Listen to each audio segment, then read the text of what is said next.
Hi, my name is Varun and by profession I'm an engineer। तो जैसे कि हर engineer की लाइफ में होता है कि उसे अपने घर से दूर रहना होता है और बहुत सारे ब्रेकअप्स होते हैं। तो ये सब चलते चलते हर इंजीनियर के अंदर आई थिंक एक कवि पैदा हो ही जाता है।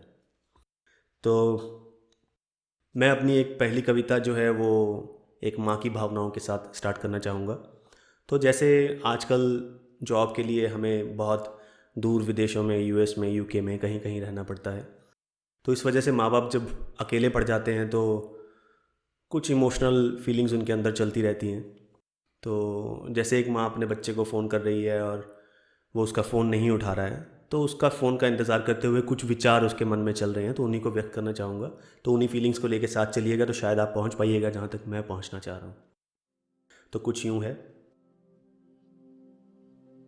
कि काश मैंने अपने बच्चे को इतना ना पढ़ाया होता, कि काश मैंने अपने बच्चे को इतना ना पढ़ाया होता तो खुद को इतना तन्हा अकेला अपने बच्चे से दूर ना पाया होता।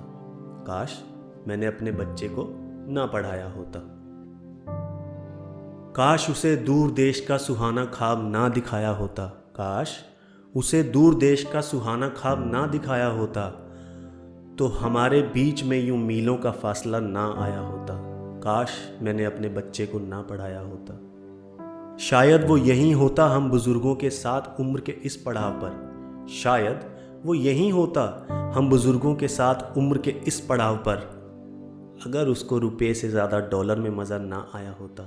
काश मैंने अपने बच्चे को इतना ना पढ़ाया होता। अब अपने दुख दर्द सब छुपा कर रखते हैं हम उससे कि कहीं वो दुखी ना हो जाए। अब अपने दुख दर्द सब छुपा कर रखते हैं उससे कि कहीं वो दुखी ना हो जाए।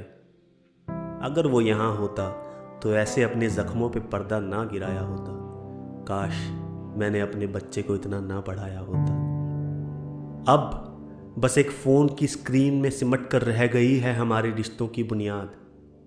अब बस एक फ़ोन की स्क्रीन में सिमट कर रह गई है हमारे रिश्तों की बुनियाद। काश उसे महसूस करने का एहसास भी हमारे हिस्से में आया होता। काश मैंने अपने बच्चे को इतना ना पढ़ाया होता। दिन रात उसे याद करके आंसू गिरते रहते हैं इन पलकों से। दिन रात उसे याद करके आंसू गिरते रहते हैं मेरी पलकों से। घर का एक एक कोना उसकी याद दिलाता है, जो पागल था कभी मेरे खाने के लिए, जो पागल था कभी मेरे हाथ के बनाए खाने के लिए।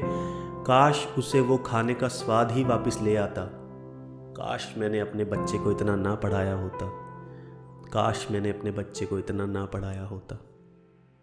अंत में बहुत ही भावुक होकर, इमोशनल होकर माँ के विचार थोड़े और इमोशनल हो जाते हैं और वो बोलती है कि बस एक उम्मीद करते हैं तुमसे, बस एक उम्मीद करते हैं तुमसे कि आखिरी वक्त पे आ जाना। ध्यान से सुनिएगा कि बस एक उम्मीद करते हैं तुमसे कि आखिरी वक्त पे आ जाना। कहीं तेरे पहुंचने से पहले ही चले ना जाएं हम, कि कहीं तेरे पहुंचने से पहले ही चले ना जाएं हम। वरना जो काश आज हमारे हिस्से में आया है वो तुझे उम्र भर सताएगा। वरना जो काश आज हमारे हिस्से आया है वो तुम्हें उम्र भर सताएगा। फिर तू जीवन भर रोएगा और पछताएगा और बार बार बस यही दोहराएगा कि माँ काश तूने मुझे इतना ना पढ़ाया होता। हे माँ काश तूने मुझे इतना ना पढ़ाया होता।